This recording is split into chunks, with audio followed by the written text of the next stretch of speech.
Julien Rochdy, ce n'est pas seulement une gueule, c'est une tête bien faite. Avec 1 million de vues sur YouTube, il a fait de la philosophie nietzschéenne le fer de lance du combat métapolitique sur Internet.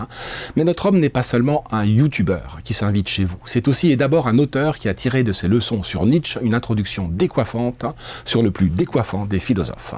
Nietzsche l'actuel. Si Nietzsche nous a pas mis KO à l'adolescence, c'est que vous êtes né vieux. Nietzsche, c'est une essoreuse, 1000 tours minutes. Vous sortez de là décrassé et régénéré pour la vie. Quelques pisse-froids qui n'ont pas lu Rochdy le prennent pour le Lucien de Rubempré de la radicalité, le personnage de Balzac, magnifique mais friable. Alors qu'il est bien plus proche de d'Arthez, le d'Arthez de la droite balsacienne. D'Arthez, c'est la solidité et la fidélité. D'Arthez est un homme de droite, comme Julien Rochdy, qui publie sous la forme d'une lettre à un ami une philosophie de la droite canal historique, celle de Burke, de Joseph de Maistre, de Louis de Bonald, de Donoso Cortés, de Charles Maurras et de bien d'autres. S'il y a un trait chez l'homme de droite, c'est la clarté. La preuve par Julien Rochdy. Il est plaisant à lire, ses démonstrations sont claires, belles, géométriques. C'est un mélange de formules heureuses et de développement limpide. Nous le recevons aujourd'hui pour ce livre, et singulièrement sa seconde partie, Droite et déconstruction, un livre dans le livre. C'est quoi cette déconstruction de malheur qui est en train de tout détruire? Julien Rochdy, bonjour. Bonjour François. Pouvez-vous nous dire un mot, une présentation, une définition de cette déconstruction qui est en train d'envahir non seulement les campus, mais les salles de rédaction, les partis politiques, et de tout contaminer? Alors la pensée de la déconstruction naît dans les années 60, 70, ce sont des idées qui naissent en France et qui vont germer aux États-Unis, notamment dans les facultés. Alors, avant d'expliquer ce qu'est la déconstruction en tant que telle, il faut d'abord rappeler que la CIA, qui a fait beaucoup d'erreurs comme on le sait, a utilisé aussi la déconstruction, la pensée de la déconstruction qui venait des fameux penseurs français, philosophes français, pour essayer de détruire un petit peu le marxisme, le socialisme qui pouvait germer à l'époque dans les universités là-bas, comme chez nous. Ce faisant, ils ont fait une erreur magistrale parce qu'effectivement, ils ont remplacé l'idéologie communiste par cette nouvelle idéologie de gauche. Mais alors que l'idéologie communiste souhaitait révolutionner, et ce qui était très dangereux pour la société américaine, la déconstruction a anéanti de l'intérieur les individus, ce qui, in fine, pour la civilisation occidentale, européenne, est peut-être encore plus dangereux. Bon. Donc la CIA a fait exprès d'amener des drogues et la pensée de la déconstruction, et ça va souvent le jazz et l'art contemporain aussi. Et ça va souvent de pair, exactement. Alors, la pensée de la déconstruction, c'est d'abord une réaction contre la gauche 18e, contre la gauche qui a celle des Lumières, rationaliste, qui croit en la raison, à l'universalisme et au progrès. Donc cette gauche de la déconstruction est quand même dans cette filiation, mais elle va réagir face aux anciens idéaux des Lumières, elle va réagir d'ailleurs plus rapidement que la droite, puisque la droite, au lieu d'attaquer la pensée de la déconstruction avec des vraies idées de droite, va justement récupérer les anciens idéaux de gauche, qui sont justement l'universalisme, le progrès et la raison. C'est une pensée qui va remettre en cause tout ce qui est normatif, c'est-à-dire qu'en fait, plutôt que comme avec le socialisme par exemple, plutôt que d'estimer qu'une certaine classe, que les bourgeois par exemple, oppressent la majorité et oppressent le peuple, eh bien cette pensée va considérer que la véritable oppression, elle est partout. L'oppression, elle consiste dans tout ce qui est normatif, tout ce qui existe dans la civilisation. La civilisation elle-même est une oppression, l'orthographe est une oppression, le genre est une oppression, tout ce qui encore une fois est moral, tout ce qui est architecture, tout ce qui est ordre est oppression. Et il s'agit de libérer la machine désirante qui est l'être humain. C'est-à-dire que l'être humain est réduit à une machine qui désire à tout prix. Donc finalement, c'est très lié avec le capitalisme et le libéralisme. Et pour le libérer totalement, il faut vraiment détruire tout ce qui appartient à la civilisation. Et moi, quand j'ai découvert les penseurs de la déconstruction, je les connaissais de loin. J'avais entendu parler de la French Theory, bien sûr, je pouvais en discuter, mais je ne les avais pas lus dans le texte. Et en les lisant dans le texte, je me suis aperçu à quel point ils étaient les ennemis principaux de ce que nous sommes, de notre civilisation, de son avenir, et à quel point ils innervent finalement l'idéologie dominante que nous avons aujourd'hui. Toutes ces idées, encore une fois, qui ont germé, qui ont été développées dans les années 60, 70, 80, jusque dans les années 2000, aujourd'hui éclatent à la figure de notre civilisation et, règnent totalement dans l'audiovisuel, avec Netflix, avec toute la pensée woke. La pensée woke, le wokisme, c'est vraiment leurs enfants. Alors parlons-en, oui. Le wokisme procède de cette matrice qui est la déconstruction, vous le rappelez, Made in France, la French Theory. Absolument, parce que en fait, c'est très bien expliqué par les grands penseurs de la déconstruction, Derrida, Blanchot, Deleuze, pour détruire justement le principe même de la construction, le principe même de l'ordre, qu'on appelle l'arché, c'est-à-dire qu'ils s'attaquent au préfixe arché, qu'ils estiment être, qui veut dire commencement et à la fois commandement. C'est-à-dire qu'on trouve le commandement et l'ordre à travers le commencement. Donc c'est à la fois archéologie, donc le souci du passé, et architecture, c'est-à-dire le souci de l'ordre, le souci de la création, de la bâtisse. Justement, la pensée de la déconstruction, c'est de détruire le principe même de la bâtisse. Il ne faut plus qu'il y en ait, il faut qu'il y ait le désert. Ils font l'éloge du désert, ils font l'éloge du cancer avec Blanchot. Le cancer étant quelque chose qui survient dans le corps pour mettre le bordel dans le corps, parce que le corps est fasciste finalement, parce qu'il est en ordre. Et le cancer vient mettre du désordre, et donc le cancer est fabuleux. C'est vraiment hallucinant de nihilisme, la pensée de la déconstruction. Et pour ce faire, pour faire en sorte justement que celle-ci triomphe, il faut commencer d'abord, un peu comme à l'image du socialisme, vous vous rappelez du marxisme, qui dit que pour qu'il y ait dictature du prolétariat, il faut d'abord passer par une dictature de l'État, justement, pour que les classes disparaissent, il faut d'abord le socialisme avant d'avoir le communisme. Hein. Et bien là, c'est un peu pareil avec la pensée de la déconstruction. Pour arriver justement à libérer, à émanciper totalement l'individu et qu'on trouve le bonheur dans un monde où justement toutes les machines désirantes pourraient vivre tranquillement, eh bien il faut d'abord inverser les normes. C'est-à-dire qu'avant de détruire totalement la norme, il faut l'inverser. Ouais. Et donc on va valoriser toujours l'inverse de ce qui autrefois était valorisé. C'est-à-dire qu'on va par exemple valoriser l'autre plutôt que le même. Il faut détruire la notion du même dans la société. C'est-à-dire que par exemple il faut attaquer la notion d'amitié d'Aristote, c'est-à-dire qu'une communauté, une société, une morphologie politique, une cité, c'est un rassemblement du même. Mais il faut détruire cela, il faut faire toujours l'éloge de l'autre, donc de l'étranger. Le féminin doit être plus valorisé que le masculin. La nuit que le jour, la maladie plutôt que le corps sain. Exactement. Donc en fait, on va renverser tout ce que nous croyons établi. Donc là, on est dans Nietzsche, en plus, l'inversion des valeurs totales. On doit renverser dans un premier temps. Et une fois qu'on aura renversé, là, on détruira la norme elle-même, en fait. Et il n'y aura plus de norme et tout sera parfait. C'est un renversement du normal et du pathologique. Hein. Tout à fait. Le pathologique, c'est ce qui est... ça doit être la normalité de demain. Exactement. Et c'est ce que nous constatons avec le wok. C'est que le malade, le gros, enfin je veux dire tout ce qui n'était pas du tout mis en avant et estimé dans la société d'hier, qui avait des critères, des critères qui avaient les universaux d'ailleurs aussi, le vrai, le bien, le beau, tout cela est mis de côté justement parce que ça ne rappelle que trop l'idée parfaite platonicienne, parce qu'en fait ils veulent détruire la métaphysique aussi platonicienne, la métaphysique grecque, qui est contenue justement dans le préfixe arché, qui est la nôtre, c'est-à-dire des idéaux types qui sont rattachés à nos natures et auxquels on veut ressembler. Il faut à tout prix détruire ces architectures-là. Et donc, il faut valoriser l'oubli aussi, justement, parce que y a, dans cette attaque de la métaphysique platonicienne, vous savez, on ne fait que se souvenir chez Platon, la connaissance et la réminiscence. Vous en parlez dans Droite et Déconstruction. Oui. Absolument. Donc il faut oublier. Donc vraiment, il y a un éloge de l'oubli, il faut oublier d'où nous venons, justement, avec le fait que nous ayons des racines. Donc oublier l'archéologie pour enfin détruire l'architecture. Enfin, c'est vraiment incroyable de folie et de nihilisme, et ça explique totalement, ça débouche naturellement sur les jeunes totalement dingos, et pas que les jeunes d'ailleurs, woke, que l'on peut voir sur TikTok, dans les universités. Je ne sais pas si vous avez remarqué, les woke, en particulier les woke américains, sont laids, physiquement laids. Ils sont l'idice. Hein. C'est une façon, mais c'est dans la ligne droite de cette pensée de la déconstruction, c'est encore une fois, pour détruire la norme, pour détruire l'idéal du beau, il faut d'abord inverser. Donc on va pousser à la laideur, un maximum, et en fait ce n'est qu'une étape pour arriver à la fin au désert. C'est-à-dire un monde indifférencié. Un monde neutre, indifférencié, un monde de cyborg, comme dit aussi, ils ont travaillé sur la notion du cyborg. Vous savez ce que dit Olivier Rey, qui a beaucoup travaillé sur ces sujets-là, d'un point de vue chrétien, catholique, mais également écologiste, que les woke, que les trans, parce que le trans est aussi une incarnation de ce monde-là, c'est l'avant-garde des cyborgs, l'avant-garde de la Silicon Valley. C'est les premiers gens qui... On arrive là, bien sûr. Non, mais il y a ça...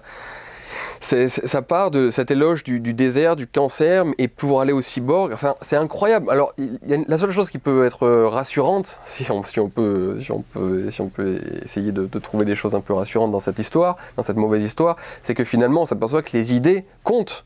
Les idées influencent encore le monde, et que ces gens-là, dans les universités américaines, ont eu un tel pouvoir ont eu une telle influence que ça a fini par avoir du pouvoir, et à diriger, à prendre en main les destinées de notre civilisation. Donc on peut se dire que si on continue de combattre dans le monde des idées, eh bien on pourrait récupérer aussi ce pouvoir. Oui, raison pour laquelle il faut lire votre livre, sa première partie sur philosophie de la droite, mais aussi la deuxième, qui, je le redis, c'est un livre dans le livre, c'est droite et déconstruction, où vous faites une généalogie de cette droite-là. Or, si nous voulons attaquer le mal, à la racine, il faut que nous nous y intéressons, il faut que nous l'auscultons quasiment médicalement. Absolument. Vous avez en tête le mot de Jean Raspail dans la réédition du Camp des Saints. Quand il réédite le Camp des Saints, 30 ans après la première édition, il pointe tous les passages du Camp des Saints qui relèvent désormais, qui peuvent être judiciarisés. Et il invente cette formule fabuleuse, je trouve, Big Other, le grand autre, le tout autre. C'est un petit peu la figure tutélaire, quasi-religieuse ou anti-religieuse, peu importe, des woke, des indigénistes, des déconstructeurs, avec derrière, vous l'avez dit, une rage contre le monde blanc, dans toutes ses déclinaisons possibles et imaginables, parce que c'est le mal. Le mal, c'est Tout à fait, c'est la... En fait, ils vont estimer que justement le mal n'est plus inscrit, comme c'était le cas chez les socialo-marxistes, dans la classe bourgeoise, dans une classe tout entière, mais que justement, comme je disais, elle est dans le normatif, dans tout ce qui constitue la civilisation occidentale, et cette civilisation occidentale n'est que le fruit du mal blanc qui doit donc être détruit en fait dans son concept, disent-ils, mais en réalité dans son concret aussi, évidemment. Donc c'est pour ça qu'il y a l'éloge de l'autre, qu'il y a l'éloge du juif errant, le juif errant. D'ailleurs, c'est ce qui crée le hiatus aujourd'hui entre cette extrême gauche et le juif qui n'est plus errant, qui s'est justement sédentarisé avec Israël et tout ça. Ou même en France, Finkielkraut, et même en France, qui s'est rattaché à la civilisation, enfin en partie, mais dont beaucoup de juifs se rattachent à la civilisation européenne, française, occidentale.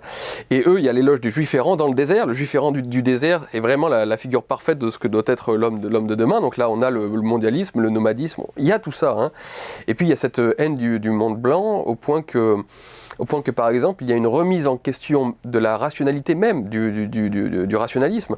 L'objectivité, le concept même d'objectivité n'est que la subjectivation de l'homme blanc, en fait. N'est qu'une arme pour l'homme blanc de diriger et de dominer les autres peuples, les autres minorités.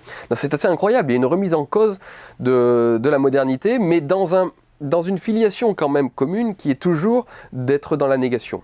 Parce que la gauche, c'est la négation, d'une manière générale. Parce que vous insistez dans le livre première et deuxième partie sur la droite, sur la continuité entre ces deux gauches.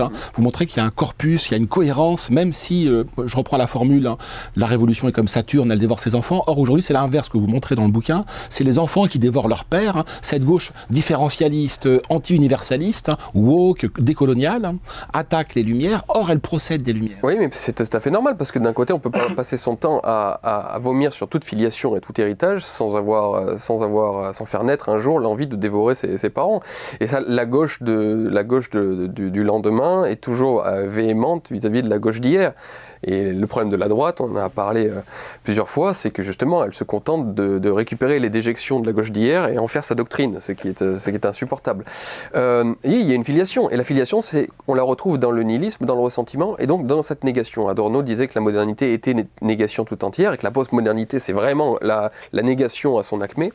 Et pour simplifier, je vous dirais que la gauche libérale a commencé avec Voltaire, par exemple, à attaquer la religion. Elle était extrêmement véhémente contre la religion, écraser la femme. Et c'était toujours pour les mêmes raisons, vous allez voir. C'était parce que l'Église catholique était obscurantisme, préjugé et oppression. Puis après, la gauche s'est transformée en une gauche socialiste, une gauche marxiste, avec Rousseau, qui en est son père, puis après avec Marx. Là, il s'agissait d'attaquer la structure même de la société, donc notre civilisation. Pourquoi ? Parce c'était obscurantisme, préjugé et oppression. Et puis maintenant, nous sommes dans la dernière étape. Là, on s'en prend, après avoir attaqué notre Dieu, après avoir attaqué la structure même de notre civilisation, maintenant on s'en prend carrément à notre peau. Maintenant, c'est l'homme blanc lui-même qui est attaqué. Pourquoi ? Pour obscurantisme, c'est-à-dire préjugé, bêtise qu'il tient du passé. Domination abusive. Domination, oppression, et tout cela. Donc c'est toujours les mêmes...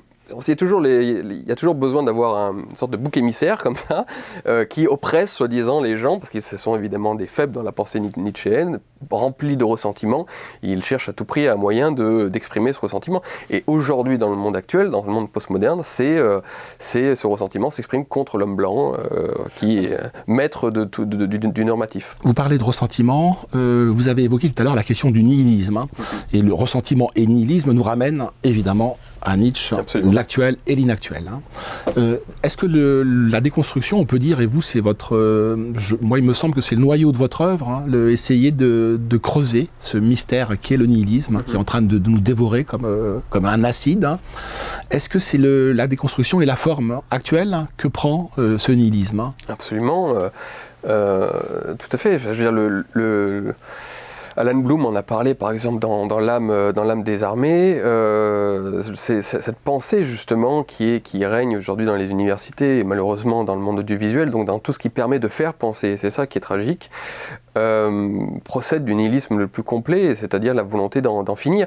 Et d'une manière générale, c'est quelque chose que j'ai découvert dans Derrida, et ça c'est une découverte assez incroyable, parce que Derrida explique... Qui est le maître à penser de la déconstruction. L'un des grands maîtres à penser, si ce n'est le plus grand, de la pensée de la déconstruction. Il dit que toute son œuvre a toujours été hantée, il l'écrit, ce que je dis là, vous pouvez le retrouver, il dit que toute son œuvre a toujours été hantée par cette phrase qui lui revenait sans cesse, « j'ai envie de me tuer ». Donc lui-même était plein de pensées suicidaires en réalité. Pulsion de mort. Et bon, si on est nietzschéen, finalement l'idée, notre philosophie, notre idéologie n'est que l'expression de notre être. Donc vous pouvez vous imaginer que quelqu'un qui passe son temps à se dire j'ai envie de me tuer, on peut se dire dans une méthodologie nietzschéenne que la pensée qu'il va exprimer, qu'il va construire, est une pensée suicidaire par nature aussi. Morbide, exactement, totalement nihiliste. Et c'est terrible de voir des jeunes aujourd'hui s'y rattacher. Se réclamer de ce monde-là. Ouais. Le livre, c'est la philosophie de la droite, avec donc deuxième partie, droite et déconstruction. Notre objectif, comme le disait Zemmour, c'est déconstruire les déconstructeurs. En quoi la droite, selon vous, est susceptible, en mesure, d'attaquer au fondement cette déconstruction? Alors, ce qu'il ne faut surtout pas faire d'abord, dans un premier temps, c'est justement de récupérer les idéaux de la gauche d'hier pour combattre la gauche d'aujourd'hui, à savoir les déconstructeurs. Ça, c'est ce que fait aujourd'hui la plupart des hommes de droite. C'est de défendre maintenant le progrès, l'universalisme, l'assimilation, la raison et ce genre de choses qui ne sont pas du tout nées à droite. C'est la faiblesse de la droite depuis longtemps. C'est la faiblesse de la droite depuis longtemps, sans comprendre que c'est justement tous ces éléments-là qui ont donné naissance à la déconstruction. Donc s'ils restent dans la même métaphysique de gauche, finalement, eh bien, ils se feront toujours avoir par les gauchistes d'aujourd'hui et du lendemain.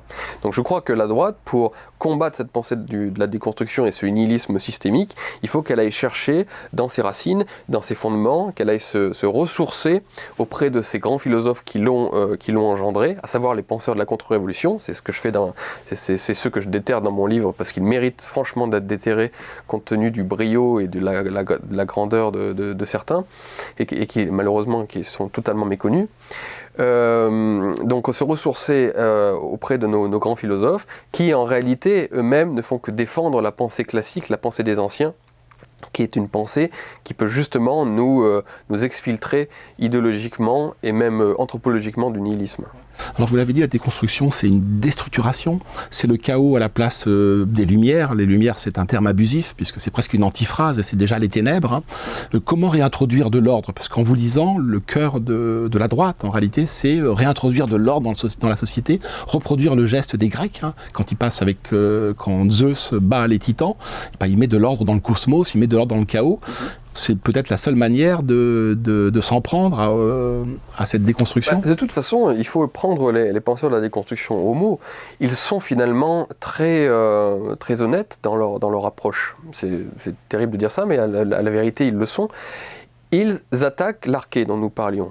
Et l'arché, encore une fois, c'est commencement et commandement. C'est archéologie, c'est retour au passé, c'est intérêt pour le passé, et donc, à travers cet intérêt pour le passé, construction d'un ordre. Eh bien, en réalité, nous devons nous être en miroir, parce que c'est la pensée grecque. Donc, nous devons retourner aux sources grecques. Et donc, en fait, nous devons être archéologie et architecture. Donc, tout homme de droite et toute pensée de droite doit être archéologie, retour à aux sources de notre civilisation européenne. Et de ce retour aux sources, eh bien, construction d'un nouvel ordre.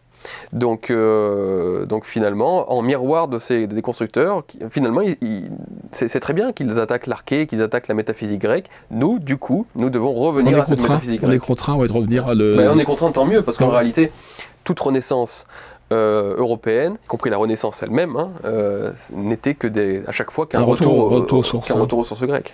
Dernier mot, si je vous dis, mais vous avez une autre référence que la mienne, c'est Charles Ferdinand Ramu, grand auteur suisse, grand auteur conservateur et parfois même un peu réactionnaire. Et il disait la nature est à droite. Donc je veux dire le cosmos en fait est à droite. Oui. Peut-être même Dieu est à droite, mais c'est un autre débat. Qu'en pensez-vous ? Je pense que si la nature est de droite, je crois qu'à une époque où on parle beaucoup de défendre la nature, de protéger l'environnement et de se rapprocher à nouveau de la nature après 2 siècles qui nous ont éloignés trop loin justement de l'environnement, de ce qui est important pour vivre, eh bien je pense qu'il nous faut être l'avocat de la nature. Et être de droite, finalement, c'est être l'avocat de la nature. Très bien, merci Julien Rochdy. Merci à bientôt. À vous.